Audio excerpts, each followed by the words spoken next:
हाँ जी।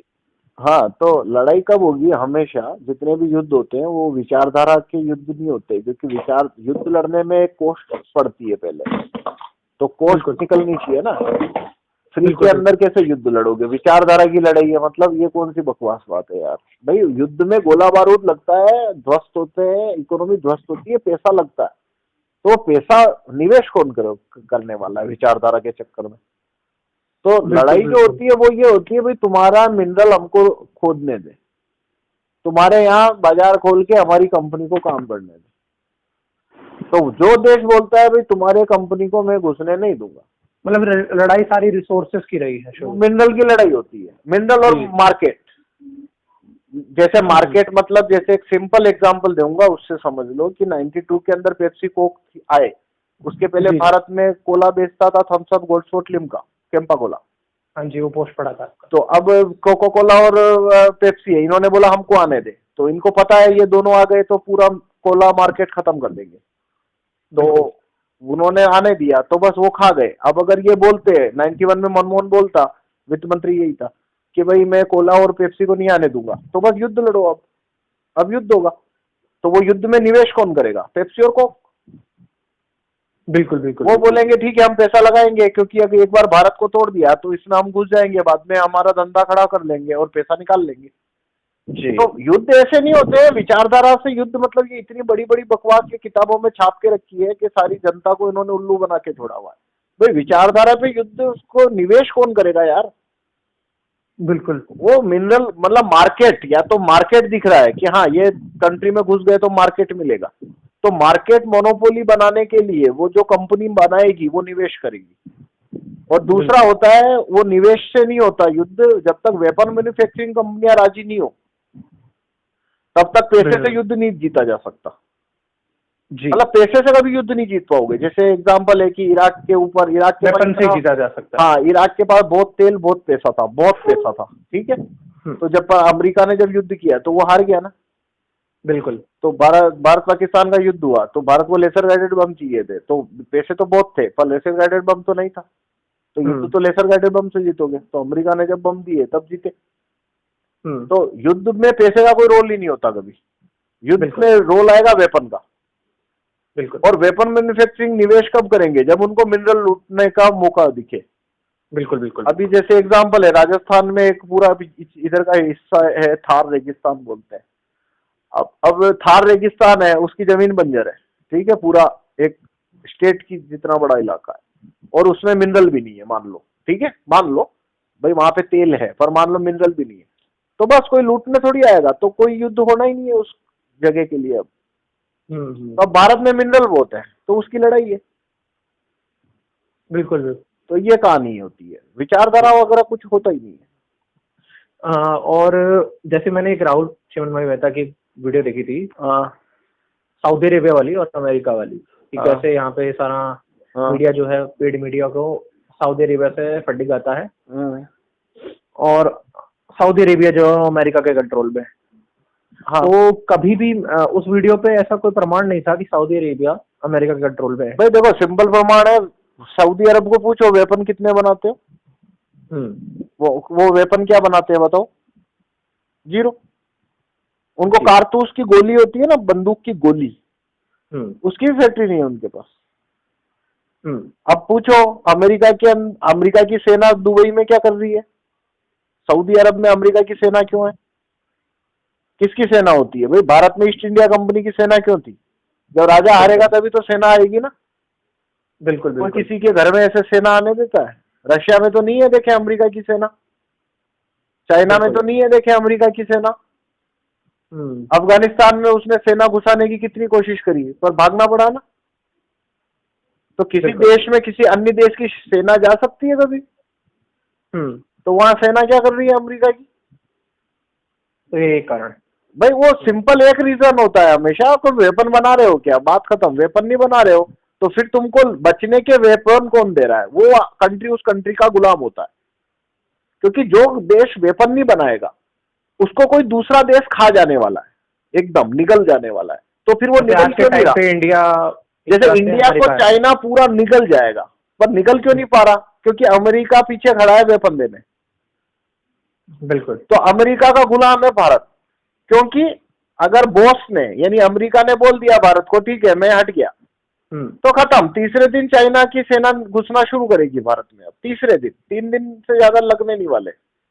बिल्कुल 3 दिन में भारत खत्म हो गया, क्योंकि अमेरिका और रशिया ने बोल दिया हम वेपन नहीं देते तुमको। इंडिया अगर चाइना के हाथ में जा रहा है या अमेरिका के हाथ में जा रहा है, हाँ। तो मैंने एक पोस्ट पढ़ा था कि आपका कि चाइना में हाथ में जाना बेटर है। हाँ, क्योंकि चाइना उसकी संस्कृति नहीं बिगाड़ेगा, ऐसा कुछ आपका शायद। हाँ, वो उसका रीजन है। चाइना में क्या है कि चाइना जैसे यूएस जो एलिट है ना, रॉकफेलर, रोथशाइल्ड वगैरह, उनका तीनों कंट्रोल लेते हैं वो। एक आर्थिक कंट्रोल लेते हैं, एक सामरिक कंट्रोल लेते हैं और एक धार्मिक कंट्रोल भी लेते हैं वो। 400 साल से उनका ये ट्रैक रहा है। चाइना में क्या है, वो धार्मिक कंट्रोल नहीं लेता। पर जैसे मैंने अभी सुनने में आया है उइगर मुस्लिम्स का, तो वहां पर तो उनको खूब करा जाता है। नहीं देखो, वो वजह धर्म नहीं है, वजह हिंसा है, टेररिज्म। वो हिंसा है। तो हिंसा को डील कर रहा है वो। मुस्लिम से उसको कोई ऐतराज नहीं है चाइना को। देखो चाइना को बेसिकली क्या है, तो देखो चाइना को बेसिकली इससे वो मतलब ही नहीं होता है कि भाई तू मुस्लिम है, तू हिंदू है, वो कह रहा धर्म वर्म से मेरे को मतलब नहीं है, मर्जी पड़े जो करो तुम, चाहे जितने ढोल नगाड़े बजाओ, मंदिर जाओ, घंटे बजाओ, मेरे को क्या प्रॉब्लम है। क्योंकि उसके एजेंडे में वो आता नहीं है कि भाई मेरे को धार्मिक नियंत्रण, मतलब मेरे को अपना धर्म फैलाना, वो उसके पास में एजेंडे की लिस्ट में नहीं है। तो वो बोलता है भाई तुम कौन सा धर्म मानते हो उसको छोड़ो, मेरे को मिनरल दे दो, बाजार दे दो, बात खत्म करो। बाकी तुमको क्या कि तुम्हारे मंदिर चलाने हैं, तुमको तुम्हारा चर्च चलाना है, तुमको तुम्हारा मस्जिद चलानी है, चलाते रहो, मेरे को कोई उससे लेना देना। और अगर हम पर्टिकुलरली रॉथशाइल्ड पे जाएं, तो अगर रोकोफेलर, मेन रोकोफेलर। अच्छा, रॉथशाइल्ड उसके नीचे आता है, अंडर आता है। हाँ, क्योंकि जो वेपन मैन्युफैक्चरिंग का कंट्रोल जितना रोकोफेलर के पास है, तेल कंपनी और वेपन का, रॉथशाइल्ड के पास में, मतलब रॉथशाइल्ड के पास में भी है, पर रोकोफेलर इज सुपीरियर देन रॉथशाइल्ड। मतलब रॉथशाइल्ड के पास में बैंकिंग पूरा है, बैंकिंग बिजनेस है, उसमें उसका मोनोपोली है रॉथशाइल्ड का। वेपन मैन्युफैक्चरिंग में भी उसका, रॉथशाइल्ड का बहुत बड़ा होल्ड है, तभी वो बैंक थोप पाता है। पर रोकोफेलर है, उसका मेनली इन्वेस्टमेंट है वो वेपन के अंदर है, तो उसको तो मतलब रोकोफेलर अपने आप में ज्यादा खतरनाक है।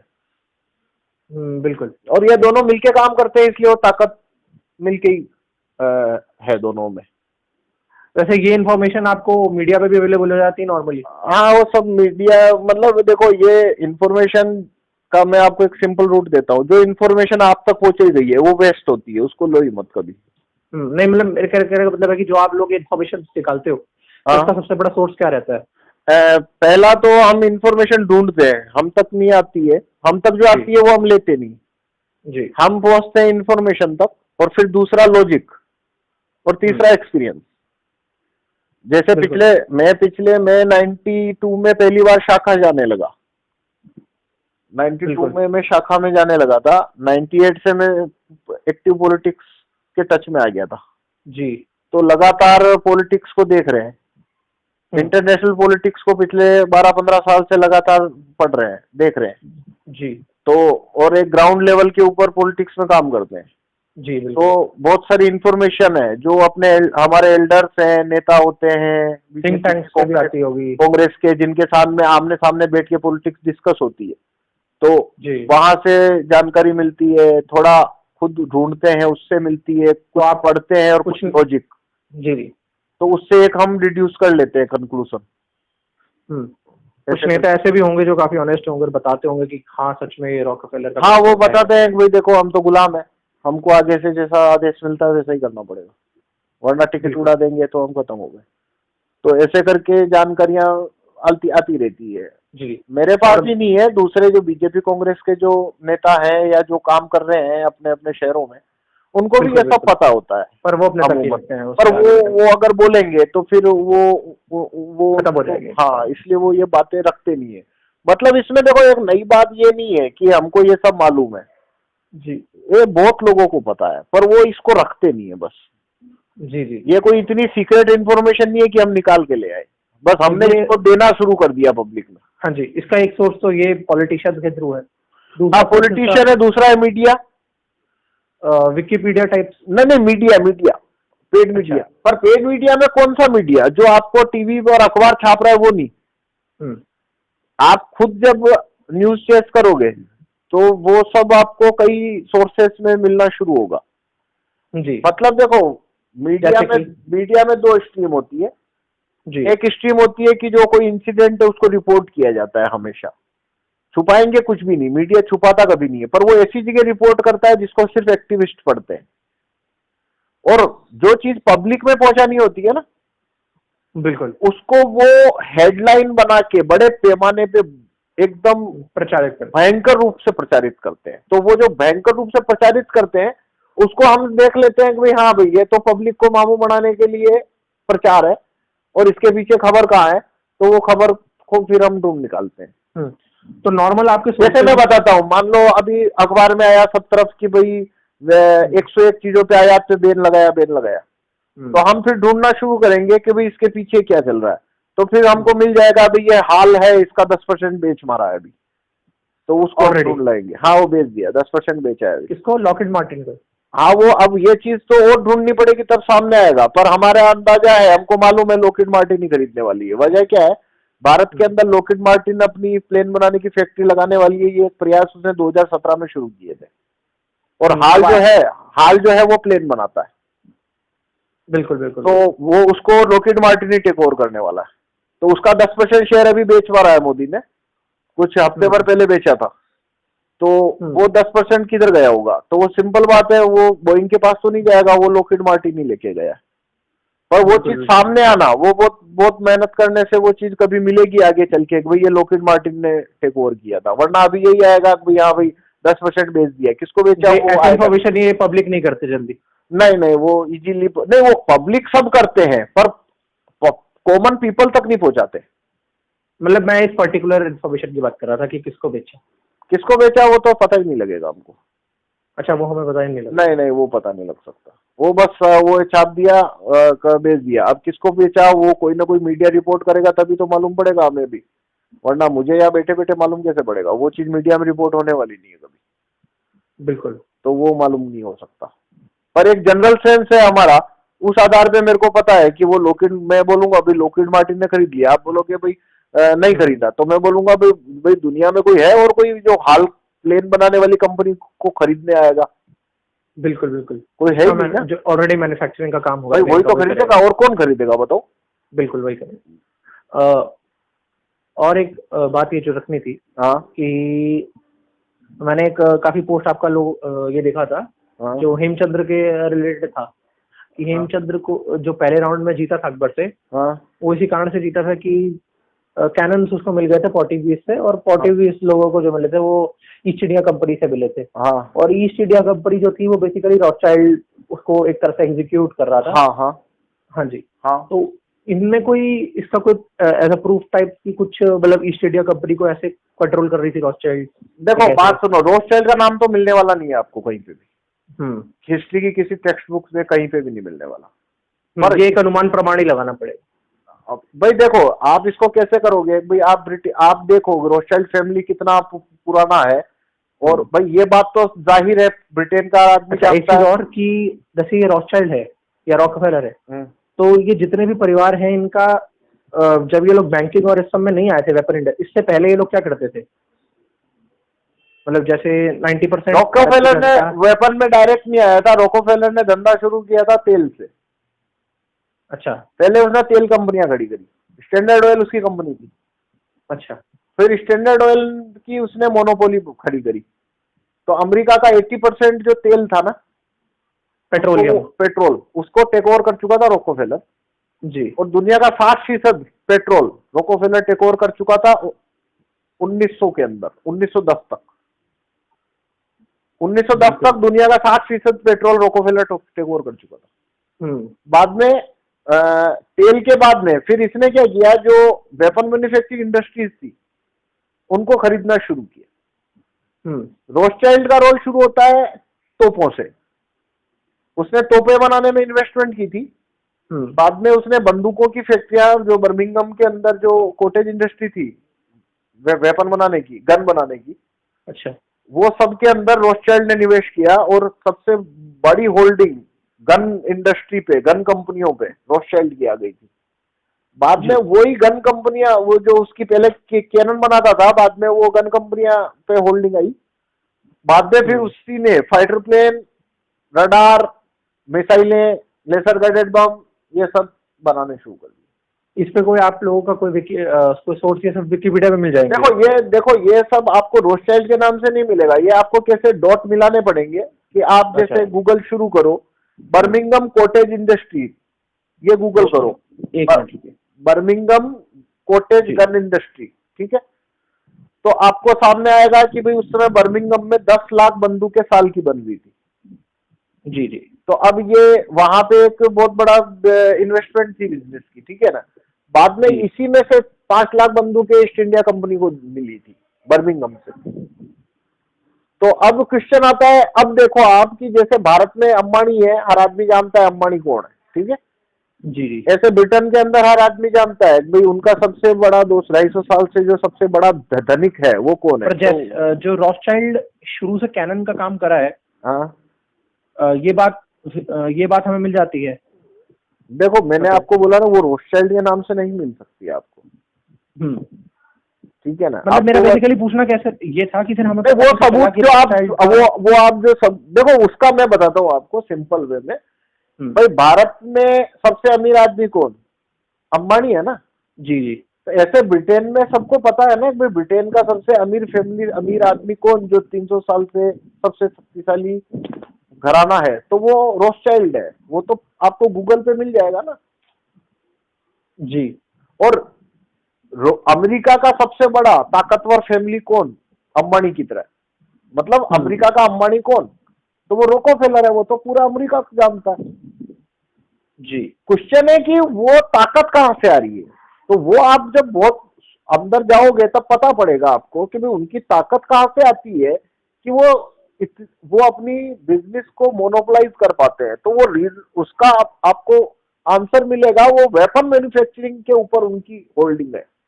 जी जी। जैसे अब मैं आपको दूसरे तरीके से बोलता हूँ, आपका क्वेश्चन है भाई इसको लॉकहीड मार्टिन पे रोकोफेलर की होल्डिंग है, मैं ये बोल रहा हूँ आपको। आप बोल रहे हो कि भाई नहीं है, मैं बोलता हूँ ठीक है मैं तुमको 50 साल देता हूँ, तुम लॉकहीड मार्टिन के मालिक का नाम निकाल के लाओ, तो आप ला ही नहीं सकते। अब तो भाई इतनी बड़ी कंपनी चला कौन रहा, या तो आदमी का नाम दो मेरे को। अब भाई क्वेश्चन है कि जब यहाँ पे अंबानी रिलायंस चला रहा है, ये तो दिख रहा है ना। जी बिल्कुल। तो तुम लॉकहीड मार्टिन का नाम लेके आओ ना, उसका मालिक कौन? मैं ये नहीं बोलता आपको कि रॉथशाइल्ड चला रहा है, मैं बोल रहा हूँ ये लॉकहीड मार्टिन का जो भी कोई मालिक है ना, वो कंट्रोल सीईओ का नाम मैरिलिन हॉसन कुछ करके है। मैरिलिन मैंने वो सीईओ ये सब नौकर लोग हैं, बदलते रहते हैं। होल्डिंग पूछ रहा हूँ मैं। आपका मतलब है कि इन्वेस्टमेंट किसने किया? मालिक कौन? तो आपको 5-10 दिन तो इसी को पकड़ने में लग जाएंगे, लॉकहीड मार्टिन के ओरिजिन ही नहीं निकाल पाओगे आप। अच्छा, तो फिर अगर मतलब अभी आप गूगल मारो लॉकहीड मार्टिन, वो बोलेंगे 92 में कंपनी बनी। बिल्कुल। और तो 92 की कंपनी नहीं है ना, वो 150 साल पुरानी कंपनी है। हर 30-40 साल में नाम बदल देते हैं, नवी कंपनी खड़ी करके, तो 5-7 कंपनियों को मर्ज करके नई कंपनी बना देते हैं। जी आप समझे नहीं। आप लॉकहीड मार्टिन लिखा आ रहा है 1995। हाँ 95 में बनी, तो क्या ये 95 की कंपनी है क्या? अब इसके पीछे जाओ कि भाई ये 95 में किधर से आई। अब आपको 5 कंपनियां और मिलेगी कि ये 5 कंपनियों ने मिलकर लॉकहीड मार्टिन बना दी। अब ये 5 कंपनियों को जाओ, फिर 50 कंपनी और मिलेगी, फिर उनकी शेयर होल्डिंग पे जाओ। मतलब आप 10 दिन में परेशान हो जाओगे, मालिक नहीं ढूंढ पाओगे कि ये कंपनी किधर से। कहने का मतलब है कि सीईओ मालिक नहीं है? नहीं, सीईओ तो नौकर होता है यार। सीईओ का क्या मतलब है? जो बेसिकली इन्वेस्टर है, शेयर होल्डर है सबसे ज्यादा। मतलब जिसकी होल्डिंग है इसमें, जो आदमी ने पैसा लगा के रखा है इस कंपनी के अंदर, वही कह रहा हूँ। तो वो लॉकहीड मार्टिन के। तो मैं बोलता हूँ आप रोकोफेलर रॉथशाइल्ड में मत उलझो, वो एक तरह से एक पॉइंट के बाद में इररिलेवेंट हो जाएगा। मैं आपको एक सिंपल बात बोलता हूँ कि भाई भारत को कौन कंट्रोल करता है, तो मैं बोलता हूँ लॉकहीड मार्टिन का मालिक। अब इसका मालिक कौन, वो मेरे को नहीं पता, पर ये कंपनी है, ये तो साफ है ना कि ये कंपनी है भाई। कोई यहाँ पे आ रहा है, यहाँ पे SSGA फंड्स मैनेजमेंट इनकॉर्पोरेशन के जो सबसे ज्यादा स्टेक है जिसके पास। अब वो उसके पीछे जाओगे तो 100 ट्रस्ट उसके पीछे मिल जाएंगे। अब फिर उनके मालिकों के नाम ढूंढने जाओगे तो वो मिलने नहीं जीवन में अब आपको। मतलब वेपन मैन्युफैक्चरिंग कंपनियों के मालिकों को आप कभी ढूंढ नहीं सकते, वो सेटअप ही ऐसा है उनका। बैंकिंग में भी ऐसा ही है? हाँ, बैंकिंग में भी ऐसा ही है। बैंकिंग में आप ढूंढते ढूंढते पहुंचोगे फेडरल रिजर्व बैंक तक, फिर फेडरल रिजर्व बैंक की होल्डिंग किसके पास, तो फिर 12-15 प्राइवेट बैंक सामने आएंगे। फिर उन वो प्राइवेट जो बैंक आए सामने, उनकी शेयर मार्केट पे उनकी ट्रेडिंग नहीं होती, और इसलिए उनकी होल्डिंग किसके पास है, वहां पे आपको वो होल्डिंग किसके पास, वो खबर नहीं मिलने वाली। अब मिनरल में भी ऐसा ही? नहीं, वो मिनरल में ऐसा कुछ नहीं है। मिनरल तो वो साफ देखो खेल क्या है, दिखने वाला धंधा सामने से करते हैं वो। बैंक हुआ, मिनरल हुआ, ये सबको सामने से करेंगे, ठीक है। और जो गेम है जो पब्लिक से छुपाने का, वो चीज को वो इतना सर्कस चलाएंगे। कैसे खेलते हैं, एक ट्रस्ट बनाएंगे, फिर एक ट्रस्ट बनाएंगे, फिर एक कंपनी बनाएंगे, फिर एक ट्रस्ट बनाएंगे, फिर उसकी होल्डिंग छुपाएंगे, फिर उनको मर्ज करेंगे, फिर उसको मर्ज करके फिर एक फाउंडेशन बनाएंगे, फिर उस फाउंडेशन के नाम होल्डिंग निकालेंगे, फिर उसको इसमें मिलाएंगे, ऐसे मिला मिलू के कंपनी खड़ी कर लेंगे। बिल्कुल बिल्कुल बिल्कुल। तो अब ये लॉकहीड मार्टिन 95 में जो बनी ना, बिल्कुल, तो ये सीधा प्लेन बनाने लग गई। तो अब मुझे बताओ कि कोई ऐसा होता है कि कंपनी एक प्लेन बनाने लगती है सीधा, वो भी दुनिया का सबसे ताकतवर? ऐसे नहीं होता है। वो पहले से एक वेपन मैन्युफैक्चरिंग कंपनी है, उसका इन्होंने नाम बदला, नई कंपनी खड़ी करी, उसका इसमें मर्ज किया, उसके नाम शेयर होल्डिंग ट्रस्ट के नाम डाली, ट्रस्ट की होल्डिंग उठाई, और ऐसे करके खिचड़ी पका पुकू के डाल दी।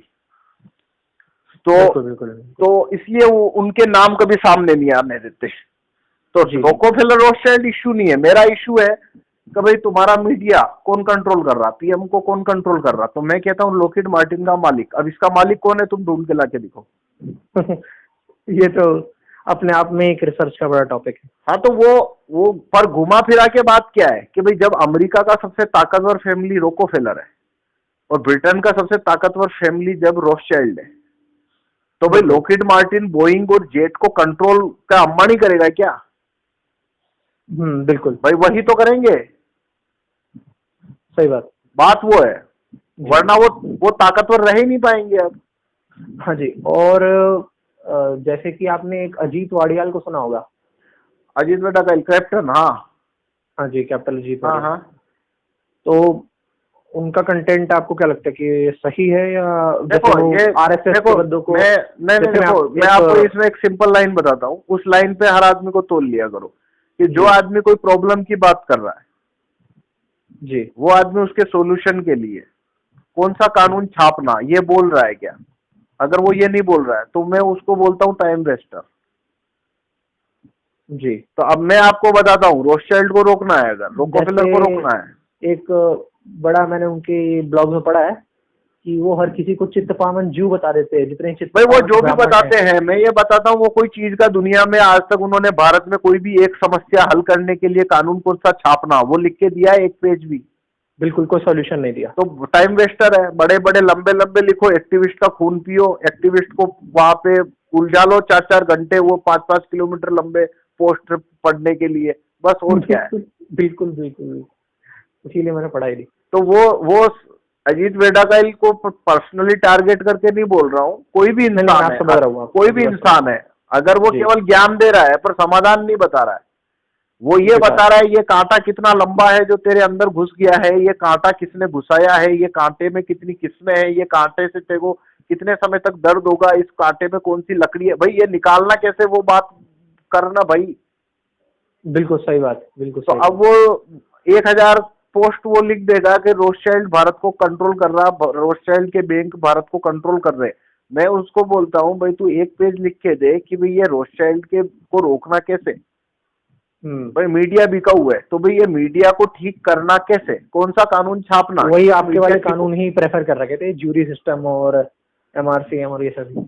तो भाई अगर उन्होंने वो प्रीफर कर रखा है तो ठीक है, वो आदमी का सोल्यूशन में इंटरेस्ट है और वो सोल्यूशन के बारे में इंफॉर्मेशन बता रहे हैं। मुझे नहीं पता उन्होंने अगर ये जूरी सिस्टम रेफर किया है किसी को, ये नहीं। एक ब्लॉग में करा है, मैंने पढ़ा था। नहीं, वो कब का ब्लॉग है? 4 साल पुराना है क्या? उनके ज्यादातर ब्लॉग पुराने होते। नहीं, पर अगर 4-5 साल पुराना है तो एक बार उन्होंने लिखा था कि भाई राइट और टीसीपी कानून होने चाहिए। जी जी बिल्कुल बिल्कुल। वो एक बार लिखा, उसके बाद 5 साल में बाद में वापस उन्होंने कभी नहीं लिखा। ठीक है ना? तो ठीक है, मैं ये बोलता हूँ कि कोई आदमी अगर सोल्यूशन पे बात नहीं कर रहा, बिल्कुल। वो ये नहीं बता रहा है कि भाई क्या कानून गैजेट में छापना। भाई मैं आपको एक सिंपल बात बताता हूँ कि हमको उस पर क्यों ज्यादा दिमाग देना कि भाई रोकोफेलर रोथस्चिल्ड कैसे कंट्रोल कर रहे हैं। भाई सिंपल बात करो कि भाई हम उससे कैसे बच सकते हैं, जो बात करो ना यार। बिल्कुल वो बिल्कुल वो बिल्कुल। वो तो कानून से ही होगा। वो तो कानून से ही अब होगा। अजीत वेदाकाइल, रवीश कुमार और ये पेड सुभाष चोकड़िया पोखड़िया ये जितने भी है, वो बात तो करते नहीं। बिल्कुल सही बात। वो तो बात टोटल वेस्ट हो गई ना यार। बिल्कुल भाई बिल्कुल रवीश बिल्कुल। कुमार है, वो हर चौथे पांचवें दिन आके चिल्लाता है कि भाई मीडिया गोदी हो गया। तो भाई कानून कौन सा छापना है कि मीडिया ठीक हो जाए, वो बोलना यार। टीवी बंद कर दो, खुद भी तो तो वो टीवी पे फालतू आते बातें करता है, फिर टीवी बंद कर दो। भाई टीवी बंद हैं। करके काम चलता तो 200 साल से दुनिया इससे छुटकारा नहीं पा लेती, इस ताकत से, मीडिया की ताकत से। भाई देखो, जी जी बिल्कुल मीडिया सही को, बात। मीडिया मत देखो, ये क्यों बकवास बात है, क्योंकि मीडिया बहुत सारी ऐसी इंफॉर्मेशन देता है जो हमें चाहिए होती है। बिल्कुल सही बात। तो अच्छा। मीडिया का बाइकआउट नहीं होता कभी। जी जी जी। एक चीज पूछना था कि हाँ। बिटकॉइन और स्टॉक मार्केट में आपका क्या स्टैंड है? वो जीरो स्टैंड है, उसमें अपना कुछ भी राय मशवरा सजेशन सुझाव कुछ नहीं है। वो एक अलग चीज है, पॉलिटिक्स नहीं है वो। जी। तो फिर जो चीज पॉलिटिक्स, जिसकी जड़ पॉलिटिक्स में नहीं है, उसमें फिर अपन, मैं उसमें कुछ अपनी बात सजेशन कुछ रखता ही नहीं। स्टॉक मार्केट है, उसमें पॉलिटिक्स नहीं है, और ये है, इसमें भी पॉलिटिक्स नहीं है। पूरा पॉलिटिक्स ही है क्या? आपको कहने का मतलब है कि स्टॉक मार्केट में पूरा पूरा पॉलिटिक्स है? नहीं, मैं कह रहा हूँ उसमें कोई पॉलिटिक्स नहीं है।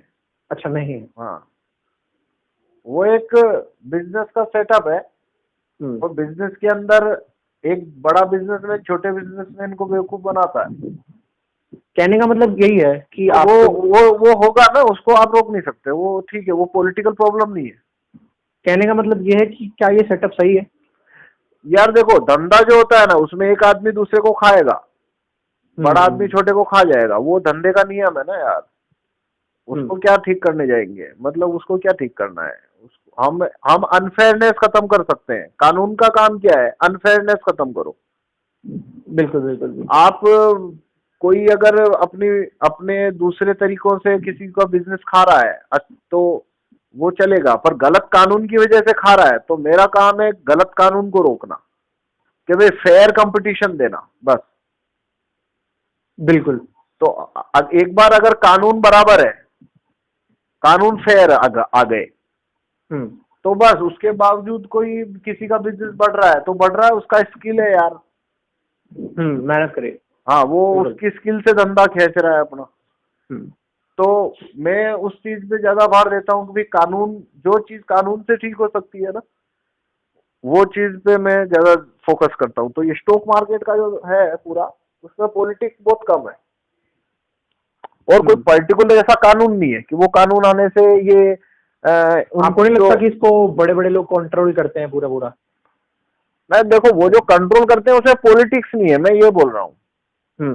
वो बिजनेस है, इकोनॉमिकल कंट्रोल है। वो इकोनॉमिक कंट्रोल है। जो बड़ी कंपनियां है वो मैनिपुलेशन करती है, स्टॉक में ऊपर नीचे कर देंगे, बिकवाली कर देंगे, तेजी ले आएंगे, मंदी मंदी ले आएंगे, पैसा लगवा देंगे, बाद में पैसा खींच लेंगे। तो ठीक है, वो उसका कोई कोई प्लेन कानून छाप के हम रोक नहीं सकते इसको।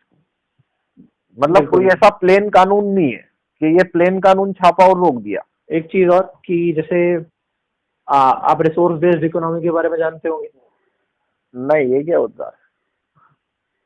देखो, मैं इकोनॉमी में केवल एक चीज जानता हूँ, मैं सिंपल बता देता हूँ। कहने का मतलब ये है कि आपको क्या लगता है कि बैंकिंग सिस्टम क्या अपने आप में सही है? इंटरेस्ट, चीजों को इंटरेस्ट पे देना और आप उनके अकाउंट में दिखा देना कि पैसा है। देखो, उसका मैं ये बोलता हूँ सिंपल कि मौजूदा व्यवस्था है, तो पहले ये देखना पड़ेगा कि भाई अगर हम आज बैंक हटाते हैं तो मेरा पॉइंट है इकोनॉमी ठप हो जाएगी।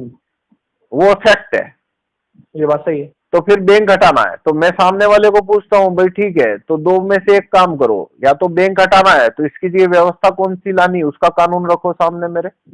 बिल्कुल। और या फिर बैंक रखने हैं पर इनको ठीक करना है, तो चलो ठीक है, बैंकों को ठीक करने का कानून सामने रखो मेरे। बिल्कुल। ये दो चीज नहीं है, तो बैंक पे क्या डिबेट करनी है अब? बिल्कुल भाई जंप तो सॉल्यूशन पे ही जाएगा ना अल्टीमेटली। जी भाई बैंक में ब्याज दर है, ये है, हवा में से पैसा बनाते हैं, मर्जी पड़ेगा नोट छापते हैं, देते हैं, ये पूरा सर्कस है। भाई सर्कस है तो दो काम है, या तो बैंक हटाओ तो नया इंस्टीट्यूशन कौन सा आएगा उसकी ड्राफ्टिंग दो मेरे को, बिल्कुल, और या फिर इसको कैसे रोकना वो लिख के दो। जी। तो मेरा इसमें सोल्यूशन सिंपल है कि 3 चीज करो तो ये पूरा सर्कस रुकेगा, बैंक ठीक हो सकते हैं। आपने हाँ जी जी, आपने एल्बर्ट पाइक का नाम सुना है? हाँ ये इस कहानी में कितना दम है कि फ्री मेसन्स कंट्रोल करते हैं काफी कुछ, और फ्री मेसनरी का ही पार्ट है क्या? फ्री मेसन क्या है अभी? फ्री मेसन्स जैसे नहीं, क्या चीज है ये? कोई ये भाई इल्यूमिनाटी, भाई मैं ये बोलता हूँ कि आप मान लो लॉकहीड मार्टिन का मालिक इल्यूमिनाटी है, क्या फर्क पड़ रहा है? मेरा पॉइंट वही रहेगा, कंट्रोल लॉकहीड मार्टिन का मालिक करेगा। बिल्कुल। अब तुमको उसको रॉकफेलर बोलना है बोल लो, रोथशाइल्ड बोलना है बोल दो, तुमको बिल गेट्स मानना है मान लो, तुमको इल्यूमिनाटी बोलना है मान लो, तुम फ्री मेसन मानना मान लो, पर एलन आइक जिंदगी में ये बात नहीं बताने वाला आपको कि लॉकहीड मार्टिन के इल्यूमिनाटी लॉकहीड मार्टिन पे होल्डिंग इल्यूमिनाटी की है और इस वजह से इल्यूमिनाटी कंट्रोल करती है, ये बात वो जीवन में बोलने वाला नहीं है।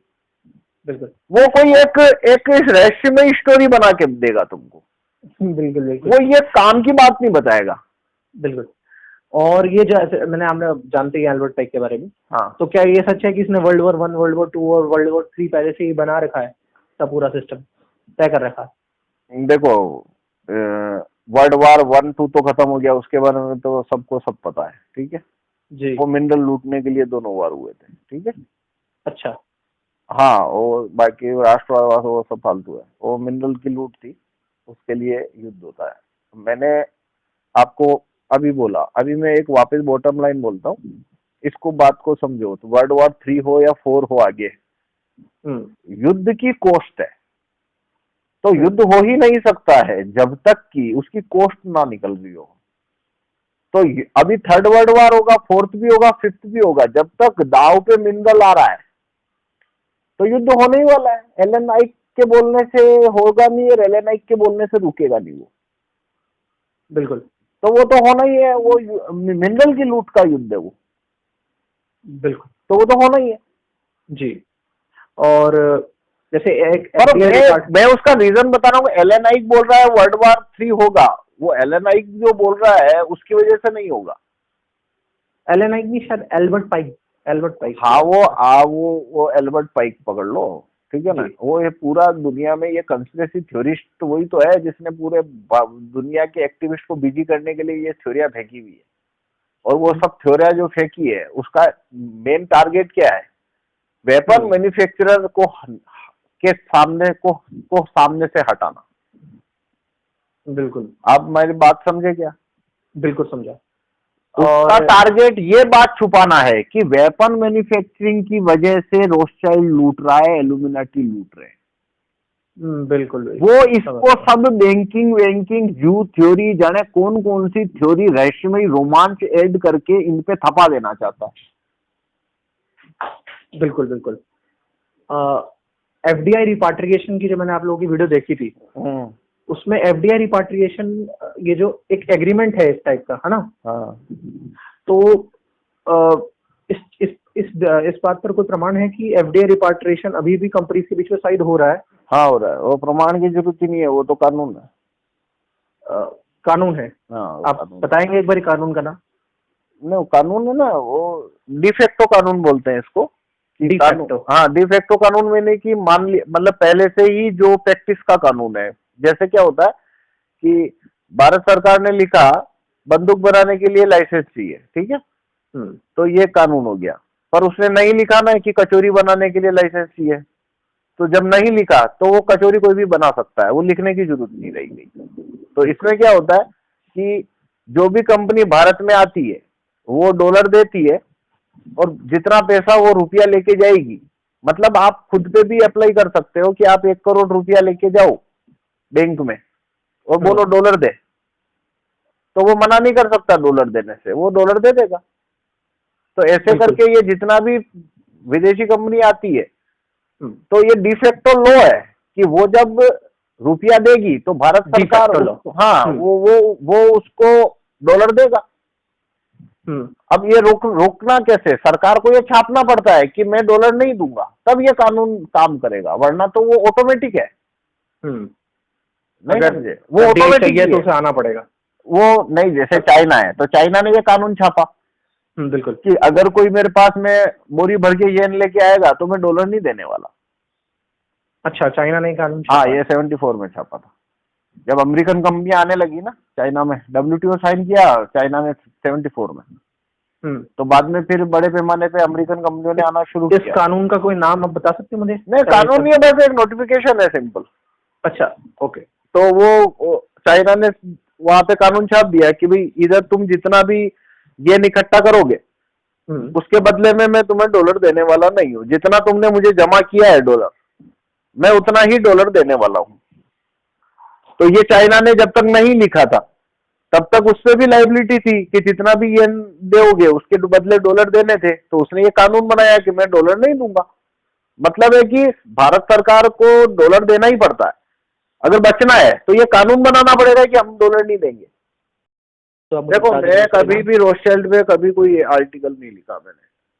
अच्छा, मैं रोकोफेलर पे लिखा है। जी, रोकोफेलर का जिक्र मेरे कुछ आर्टिकल में आता है, पर रोथस्चिल्ड पे तो मैंने कोई लिखा ही नहीं। आपको नाम याद है किसका आर्टिकल का? हाँ जी, वो मैनिफेस्टो में देख लेना, उसमें थोड़ा लिखा है एफडीआई की अनुमति क्यों दी जाती है, एफडीआई के कारण नुकसान, उसमें रोकोफेलर के बारे में थोड़ा सा आया है जी। एक आप पढ़ना, मीडिया कोरा पे एक आंसर है मेरा कि क्या मोदी सरकार मीडिया को वश में कर रही है, उसमें मैंने थोड़ा रोकोफेलर पे लिखा है। और एक एफडीआई की अनुमति क्यों दी जाती है, इस आर्टिकल में रोकोफेलर के बारे में लिखा है। पर बेसिकली मैं क्या बोलता हूँ कि रोकोफेलर या रोथस्चिल्ड को चेस करके कुछ मिलने वाला नहीं है। मिलने वाला क्या इम्पोर्टेंट चीज क्या है? आपने क्या बताया था, क्या एफडीआई की अनुमति क्यों दी जाती है, तो इसमें रोकोफेलर बारे में लिखा है। तो जनरली मैं इन पे क्यों नहीं लिखता हूँ, क्योंकि इससे क्या होता है कि जब भी आप ये बोलोगे ना रोकोफेलर रोथस्चिल्ड, तो फिर उसका एविडेंस ढूंढने जाओ। बिल्कुल बिल्कुल। जबकि लॉकहीड मार्टिन है, बोइंग है, जेट है, जीई है, ये तो कंपनियां दिख रही है ना भाई, हरकुलिस विमान बनाती है, फाल्कन 16 बनाती है, F-16 बनाती है, ये मिसाइल बनाती है। ये वैसे F-16 जो है वो तो आपने इस पे पोस्ट लिखा था, तो वो तो मैंने सुना था कि वो एयरक्राफ्ट तो रिजेक्ट कर दिए थे इंडियन सरकार ने। हाँ, मतलब F-16 के भाई वो रिजेक्ट कर दिए। तो वो उस समय ये रफाल लेने थे, तो हाँ जी, पर्दे के पीछे फ्रेंच कंपनी के जो धनिक है उनकी और इनकी डील हो गई। जी जी, तो फिर उन्होंने लॉकहीड मार्टिन को कैंसिल कर दिया। हाँ, कर लिया। अभी F-16 अब खरीदेगी भारत। तो आप पहले एक बात समझ लो कि भाई लॉकहीड मार्टिन ने बोला कि भाई मेरे F-16 ले, तो भारत के पीएम के पास कोई ऑप्शन ही नहीं है, इतनी ताकत ही नहीं होती है कि वो मना करेगा। ठीक है ना, वो डिले कर सकता है। हाँ, वो मना कर ही नहीं सकता, उसकी औकात ही नहीं है। वो मना नहीं कर सकता, पर वो डिले कर सकता है कुछ साल। थोड़ा डिले कर लेगा, पर कुल मिला के वो प्रेशर बना ही देंगे। बिल्कुल बिल्कुल बिल्कुल। वो पाकिस्तान को दे देंगे 20-25 F-16 और बोल देंगे चढ़ जा भारत पे, तो बस पीएम आ गया घुटने पे। तो ऐसे ही पूरा चलता है। तो मैं क्या बोलता हूँ, देखो ये जो रोकोफेलर, रोथस्चिल्ड और ये जो बैंकों का मायाजाल, ये जितना भी ये सब कुछ है ना, ये सब एक थ्योरी है। असल में असली चीज क्या है, वो है कि F-16 विमान वो दिख रहा है ना साफ, बिल्कुल, कि भाई इसको ये हवा है, ये हवा में है क्या विमान, वो तो दिख रहा है ना। बिल्कुल, हरकुलिस है, हरकुलिस विमान तो हवा में थोड़ी है भाई, वो तो दिख रहा है ना भाई, आदमी सामने दिख रहा है ना। बिल्कुल दिख रहा है। अपाचे हेलीकॉप्टर है, ब्लैक हॉक हेलीकॉप्टर है, वो तो सामने दिख रहा है ना भाई। भारत को इसकी जरूरत है, इसके बिना मर जाएंगे हम। बिल्कुल, चीन हमको खा जाएगा पूरे को अगर ये नहीं हुए तो इनको कौन बना रहा है? बस उसका मालिक है वो, तुम्हारी कंट्री, वो हमारा पीएम उसके कंट्रोल में काम करेगा। अब मालिक कौन है, वो सामने वाला ढूंढ ले। मैं बोलूंगा रोकोफेलर है, फिर वो सामने वाला बोलेगा मेरे को सबूत दो। अरे भाई मैं किधर से सबूत दूं? वो क्या पागल लोग है क्या, जो मालूम पड़ेगा तुमको? वो सबूत छोड़ेंगे क्यों? पर इतनी सिंपल बात तो आदमी को समझनी चाहिए ना कि भाई रंगीन पानी या कोका कोला और पेप्सी बना के बेचने वाले में और हरकुलिस जैसा विमान बनाने वाले में अंतर होता है भाई। बिल्कुल बिल्कुल सही बात। भाई आपको मैगी बना के बेचना तो पतंजलि रामदेव भी बेच देगा, पर टैंक तो नहीं बना सकता ना रामदेव। बिल्कुल। तो भाई जो टैंक बनाता है वो ताकतवर आदमी होता है ना, जो टैंक बनाने की कंपनी चलाता है यार। वैसे रामदेव ने इनके विरोध में एक बार बोला था, पर उसे शांत करा दिया अच्छे से। हाँ वो देखो सब वो तो रामदेव क्या है, फालतू आदमी है वो। देखो एक सिंपल बात है कि जो आदमी कानून कौन सा छापना वेपन मैन्युफैक्चरिंग की, वो बात को इग्नोर कर रहा है, वो सब अल्टीमेटली टाइम वेस्टर है। बिल्कुल बिल्कुल, सॉल्यूशन पे बात नहीं कर। हाँ कि भाई देखो मैं एक सिंपल बात बोलता हूँ, लॉकहीड मार्टिन का मालिक रोकोफेलर है कि रोथस्चाइल्ड है कि बिल गेट्स है, उसको छोड़ो। मैं बोलता हूँ भारत में ऐसे प्लेन बनाने लगो कि लॉकहीड मार्टिन से बढ़िया प्लेन हम खुद बना लेते हैं भाई। बिल्कुल। तो बस हम बाहर आ गए ना उसके कंट्रोल से। बिल्कुल सही बात। हमको एप्पल से बढ़िया कंपनी खड़ी करनी है, हमको फेसबुक से बड़ी कंपनी खड़ी करनी है देश की, हमको गूगल और यूट्यूब जैसी कंपनी खड़ी करनी है खुद की, हमको लॉकहीड मार्टिन जैसी कंपनी खड़ी करनी है, आपको अभी जेट जैसी कंपनी खड़ी करनी है। तो अपने आप ही हम इनकी डिपेंडेंसी से बाहर हो जाएंगे ना। आपको भारत का फ्यूचर क्या लगता है अगर ये सब कानून नहीं आते? तो भारत या तो इराक बनेगा या फिलीपींस, और अब तो इराक बनने की संभावना ज्यादा है। इराक बनने की? हाँ मतलब आधा भारत खत्म हो जाएगा, 5-7 टुकड़े हो जाएंगे, इंडो मुस्लिम सिविल वार होगा, 20-25 साल चलता रहेगा। भारत की सेना का इस्तेमाल करके अमेरिका चाइना को खत्म करेगा, ईरान को खत्म करेगा, पाकिस्तान को खत्म करेगा, न्यूक्लियर वार भी होगा, भारत पे परमाणु बम भी गिरेंगे, आधी आबादी खत्म हो जाएगी, तबाह होके इराक जैसी हालत होके। क्या आपको लगता है कि अमेरिका और क्या नाम है चाइना में सिर्फ इकोनॉमिक वॉर होगा या कभी सिविल वॉर होने के भी चांसेस है? देखो इकोनॉमिक वॉर शुरू हुआ तो खत्म असली वार भी होना है ना जी। तो इकोनॉमिक वॉर चल रहा है, उसका मतलब क्या है? उसका मतलब है वार्म अप चल रहा है, ये असली वार की वार्म अप हो रही है। मतलब असली वॉर पे कभी ना कभी आ सकते हैं। वो आना ही पड़ेगा, कोई इलाज ही नहीं है। बिल्कुल बिल्कुल। और अगर बाई दी वे 1% चांस से कोई समझौता हो गया, चाइना ने बोला भाई ठीक है आधा भारत मेरा, आधा भारत अमेरिका ने बोला मेरा, तो ठीक है। भारत की स्थिति तरबूज की है, चाइना खड़ा है उधर चाकू लेके।